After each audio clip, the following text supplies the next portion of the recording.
Hey guys, welcome back to the gaming family. Today, let me show you how you can fix Rocket League not launching. First, let's right click the Epic Games Launcher in your desktop and then look for Properties and click on it. Next, go to Compatibility tab at the top. After that, check the box of Run this program in compatibility mode. Next, choose Windows 8 or higher. Now, check the box of Run this program as administrator and click Apply. Then OK. Next, make sure your Windows is up to date. If that still doesn't work, search for Run, type this, and hit Enter.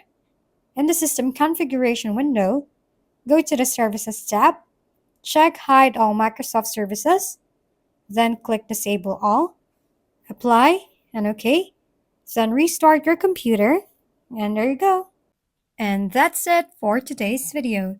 This has been your go-to channel for gaming content, Gaming Family. Don't forget to like, subscribe, and leave your comments below. See you on the next videos.